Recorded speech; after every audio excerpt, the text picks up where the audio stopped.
Today on Inside Utah Politics, Utah's 2nd Congressional District. Representative Chris Stewart is going for a 5th term, while a Democratic challenger is hoping to make it Stewart's last. Kel Weston is here to explain why he wants the job. And lawmakers on both sides say the federal government needs to help western states recover from this devastating wildfire season that still is not over. Why the aid could be in danger of being blocked. Time now for Inside Utah Politics. Good Sunday morning. Thanks for joining us. I'm Glenn Mills. It is time to go inside Utah politics, and we do begin today with Kel Weston. He is the Democratic nominee in Utah's 2nd Congressional District. Kel, welcome to the show. Thanks for being here. Thank you, Glenn. Let's get into your background. Tell us a little bit about you and what you feel qualifies you to be a member of Congress. Well, after 7 years and 2 wars as a civilian with the State Department, I think it prioritized me on probably the most important issue I think our country and the district's facing, which is how do we come together as a people? How do we come together, whether Republican or Democratic? And I think on issues following COVID, I want to help make sure that our families get the health care coverage that all of us deserve. So that would be probably the top policy issue. But it's really about bringing people together in such a divided time. Tell us a little bit more about your civilian experience overseas. So I worked for 11 years with the State Department. 7 of those years consecutively were in Iraq and Afghanistan. I was in the middle of Fallujah during and after the biggest battle of the Iraq War. I can't say I'm proud of it, but I've been shot at in those jobs. I've been almost killed in those jobs, and I think when I got home as a native Utahn, I cared too much about our country to let go of what was a great honor, which is representing our country officially overseas. I then taught, I wrote a book, and decided to do this. And just to be clear, that was civilian work. Oh yeah, I've Correct. Always been very clear about that. Okay. Sometimes people think, why would a civilian be in the middle of Fallujah, and assume I'm military, but I am very much a State Department guy. Mm-hmm. From a political standpoint, have you ever held political office before? Junior high and high school, but not since then. But I've never lost an election in Utah. All right, so we'll see how that translates over. So why start with Congress? Why run for Congress? You know, I think that the issues that Congress takes on are where my skills are. If you talk about my work in eastern Afghanistan, it was to try and bring the Taliban to the table so they wouldn't shoot and kill our troops. And I think if I've been tested that way, Washington couldn't be harder. I also think that representing our country for 11 years is pretty good experience for saying I believe I'm ready to represent a district of 700,000 people. I'm a mediator by instinct, I'm a bridge builder by instinct. I'm not someone who's looking to divide our country more than it already is. And then on policy issues, I would say that on health care, on, for example, the authorization for the use of military force, I've got a lot of ideas about how to improve some of those pieces of legislation. When you say you're someone that doesn't look to divide the country more than it already is, be a little more specific there. What do you mean? Well, I believe the incumbent, Chris Stewart, is a divider, and I think the person he treats as his #1 mentor, Donald Trump, is a divider. I'm blunt. I don't like to hide from why I'm running. I think that our country needs to get to a better place, and this year will be where we start to do that, I hope. I think that politics can become poisonous unless you choose not to make it that way. That's why I'm running. I think families, communities are divided.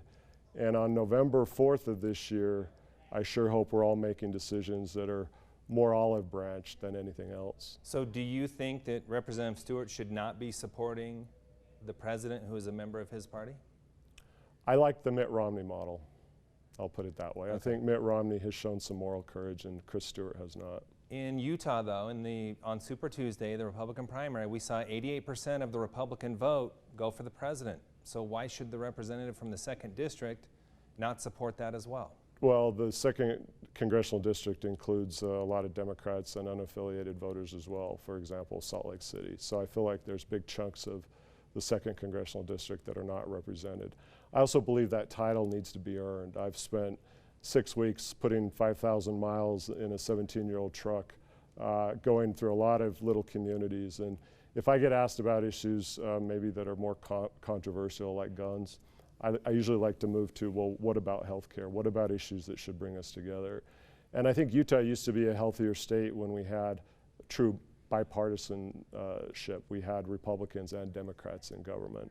I'm old enough to remember when Scott Matheson was governor, Paul Van Dam as a Democrat was Attorney General, Jan Graham.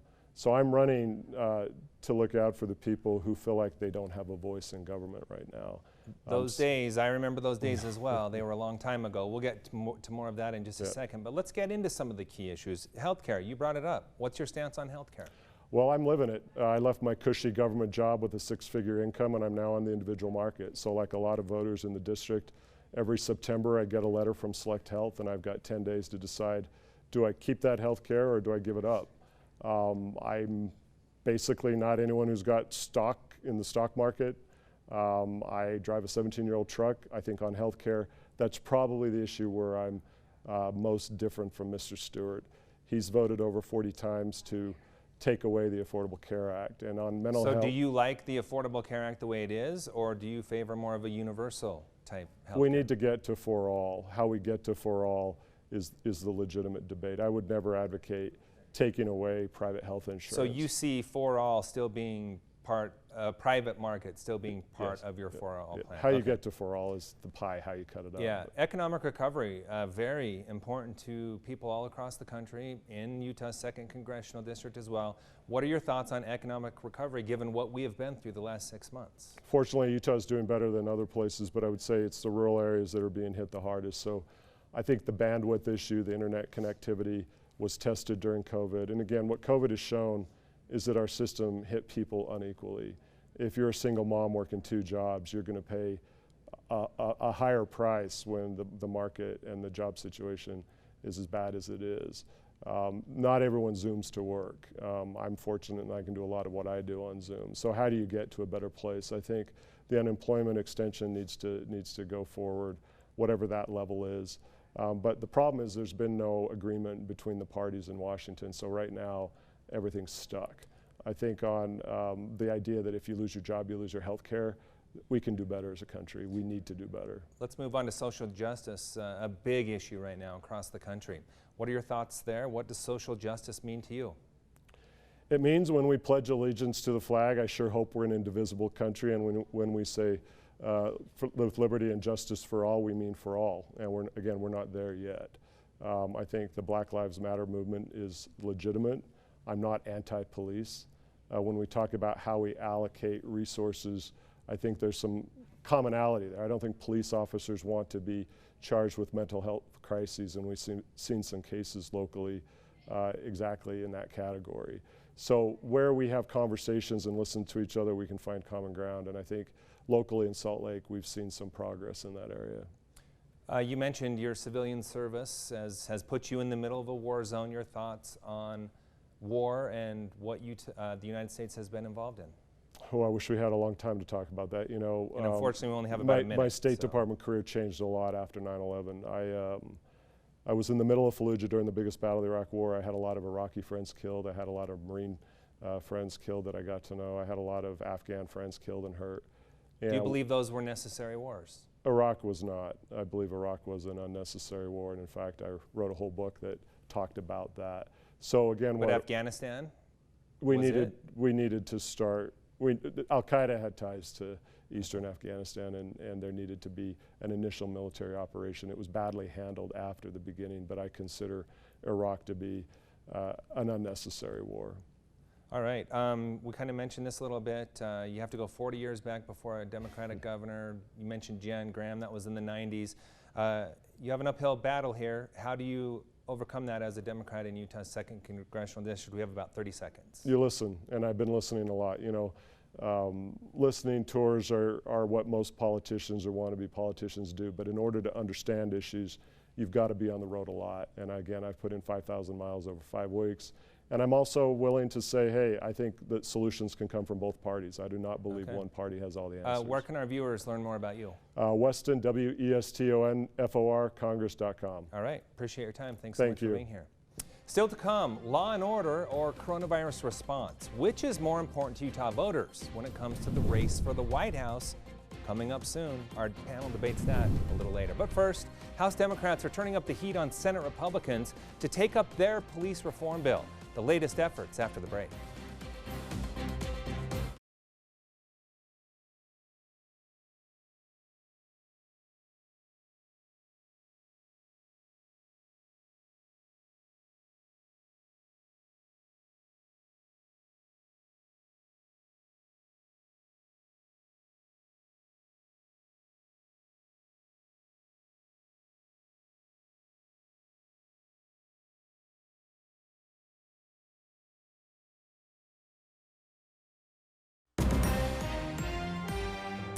Lawmakers say a lot of federal aid will be needed to deal with the fires burning across the western United States, and with the aftermath, which will include hundreds left homeless. As Washington correspondent Alexander Limon reports, lawmakers in Washington say some aid is already on the way and more should be approved quickly. Wildfires are ripping through the western United States. What we're seeing now is really apocalyptic. Dr. Bruce Stein, the chief scientist at the National Wildlife Federation, says in a normal year, 100,000 to 200,000 acres would burn in California. There's more than 3 million acres of land in California alone that's burned. In Oregon, mega fires are burning in areas that are normally very wet and not prone to wildfires. And so many people have been evacuated or been at risk of evacuation. And we've seen entire towns destroyed. It's just absolutely devastating. FEMA quickly approved initial emergency declarations to provide federal funding to battle the fires. California and Oregon were already dealing with an affordable housing crisis, even before the wildfires wiped out entire towns. Upwards of 2,500 housing units, so mostly mobile homes and low-income apartments, were destroyed in the Phoenix and Talent area. Congressman Greg Walden met with President Trump on Monday. He wants to do everything he can to help. Major disaster declarations will help provide additional federal funding for more long-term needs like housing, rebuilding, and even paying for people's individual losses. That funding has already been approved for parts of California, and lawmakers expect quick approval for Oregon too. In Washington, Alexandra Limon. House Democrats are urging the Senate to take up the police reform bill they passed more than 2 months ago. Both parties' plans have included some of the same provisions, but lawmakers have not been able to come to an agreement since George Floyd's death and the protests that followed. Washington correspondent Jesse Tenor reports. It is incomprehensible that the Senate leader will not do anything about this. 30 days after the death of George Floyd, the House passed police reform legislation named in his honor. Now, months later, Democrats like Al Lawson and Majority Whip Jim Clyburn are urging the Senate to act. It's important for us to do something and do it quickly. The George Floyd Justice in Policing Act bans chokeholds and no-knock warrants in drug cases. Congressman Hank Johnson stressed it also makes it easier to convict officers in both criminal and civil cases. We'll go a long way towards creating a climate of accountability. The bill also incentivizes the use of body and dashboard cameras and improves reporting requirements for police misconduct. America is worth fighting for. Minority Whip Steve Scalise and his Republican colleagues rolled out their plan Tuesday to retake the House this fall. They didn't mention the Democrats' bill that passed widely down party lines, but did focus on helping law enforcement. The war on police must end. Congressman Pete Stauber, a law enforcement officer for 23 years, said Republicans will increase funding for police by nearly $2 billion for better training, 500,000 body cameras, and community policing reforms. You don't police your community, you police with your community. But right now, partisan politics still stand in the way of passing any police legislation. In Washington, I'm Jesse Tenor. Coming up, an historic peace agreement signed during the week. Is it a win for President Trump? Our panel debates that after the break.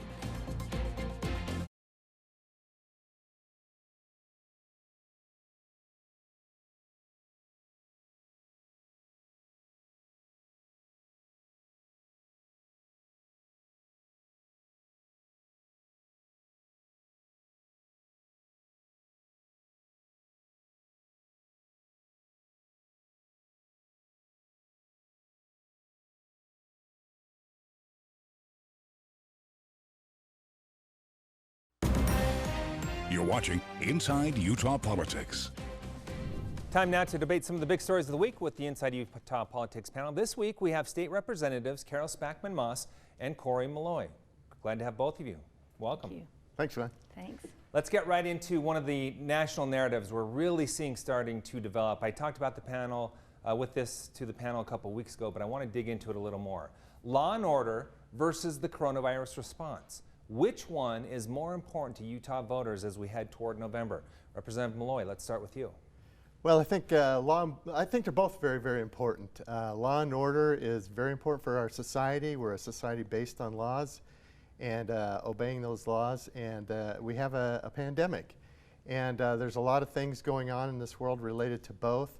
And I think one of the things that we really need to focus on the most is the pandemic and making sure we get through that and help as many people as possible, while at the same time looking at how we get back to normal as quickly as possible. And what we've been seeing as far as law and order, some of the rioting and some of the violence, really that is a distraction from what I think we really should be focusing on, which is protecting our society. Okay, but that has become President Trump's #1 message out on the campaign trail. So we'll get to that in just a second. But Representative Spackman-Moss, your thoughts. Which is more important to a voter, law and order or coronavirus response? I think it's the coronavirus response, because people are losing their lives. 1,000 people a day are still dying in the United States. And here in Utah, we've had an uptick in cases in Utah County and other places with schools starting. I mean, this is life and death. Now, the protests are, for the most part, 93% are peaceful, but the ones that have caused damage and even death are the ones that are getting attention, and it's a distraction. And the Republicans, in specifically President Trump, is using that as his campaign speech. And I think it's simply a distraction, because I believe in law and order. We all do. But it's happening, those protests, primarily in large cities, not all across America, in the suburbs and small towns and rural areas. All right, Representative Moy, let's bring you back in here, because we have been hearing the president talk a lot about law and order. Is that a winning message?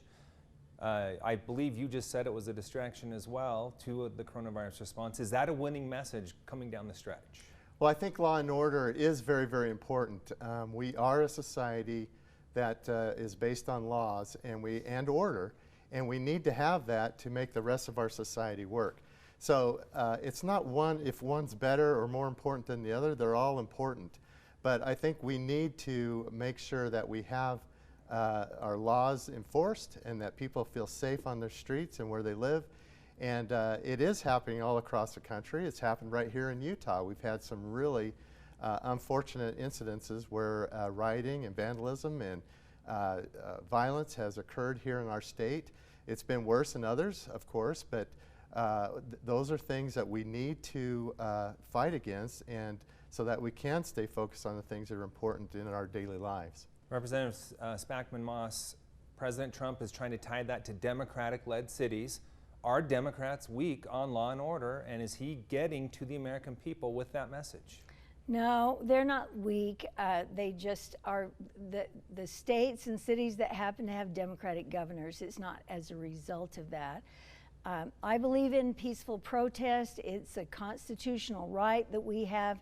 I think maybe they should have stepped in a bit sooner in some cases, but I'm supportive for the most part of police. They're bad cops. They're bad teachers, they're bad people in every profession, and they should, those are the people they should focus on. But no, again, it's a political ploy to try and use it against the Democrats. Representative Moy, are Democrats weak on law and order? Yes, I would say they are, simply because a lot of these Democratic cities and states, the executive leaders are getting involved in the protesting, which is their right. But what they're really doing is pulling back the ability of peace officers to enforce the law. And we understand we're in a very sensitive time period, but we can't just sit here and tie the hands behind the backs of our peace officers. They need to be able to get in and do their jobs and do it right and do it professionally. And certainly we want them to do it well and do it right, and try not to make any mistakes that would put anybody in harm's way. But the protests quite often lead into riots, and then we have a very bad law and order situation that we need to get back into control, and our peace officers are being told to back off, stand down, not be able to investigate properly, and oftentimes that's, de-escalation is the right way to go, but at the same time we need them to help enforce our laws. I do want to move on, but real quick, Representative Spackman-Moss, this issue on our police officers, are they being fully supported the way they should be across the country?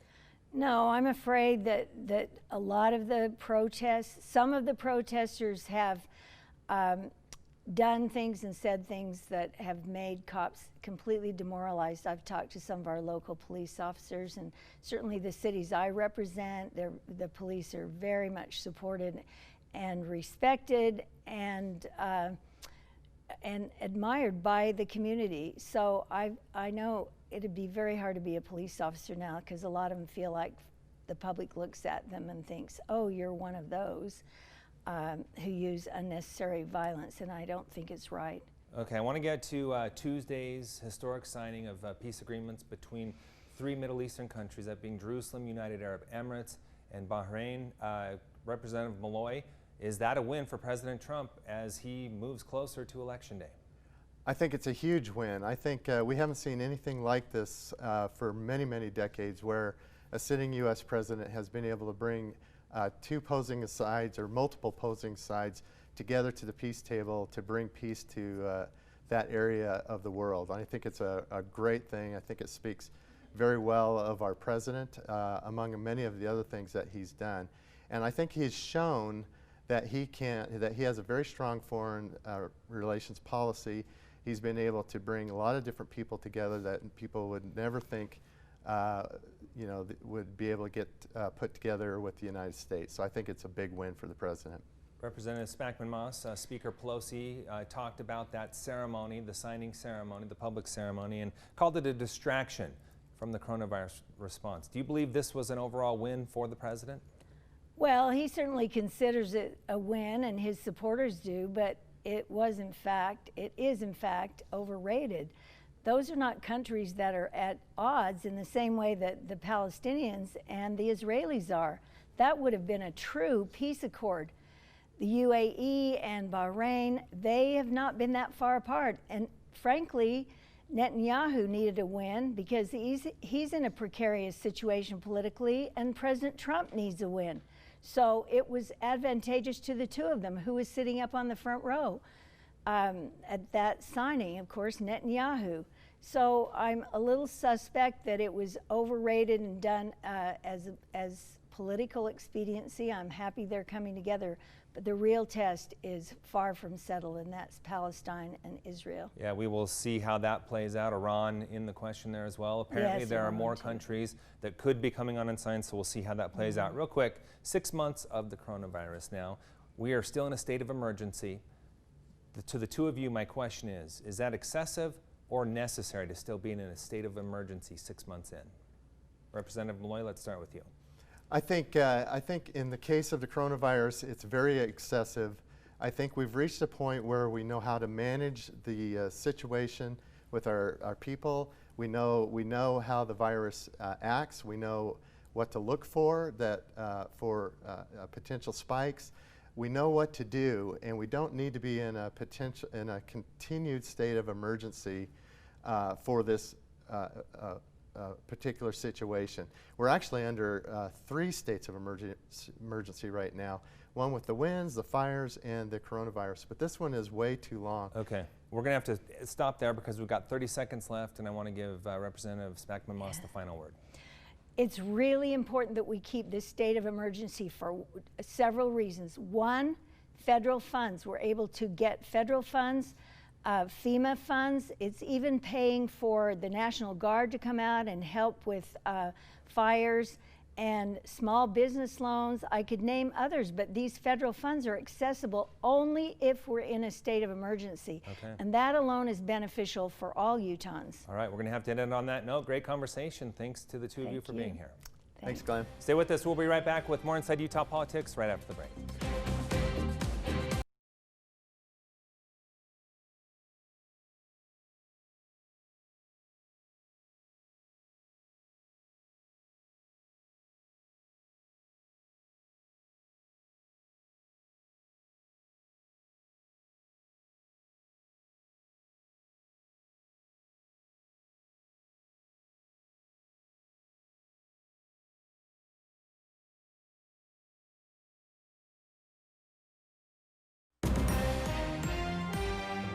We leave now with a look at what's on the radar in the world of politics. The one and only vice presidential debate is happening right here in Utah. It's set for Wednesday, October 7th at the University of Utah. Mail-in ballots will start to go out the following week. That's the week of October 12th. And then the general election is Tuesday, November 3rd. Make sure to connect with me on social media. I'd like to know what you think of this show and other issues important to you. You can email me at InsideUtahPolitics@abc4.com. You can also follow me on Twitter and Facebook. Just log on and search Glenn Mills, ABC4. Thanks so much for making us part of your day. We hope to see you again next week as we go inside Utah politics.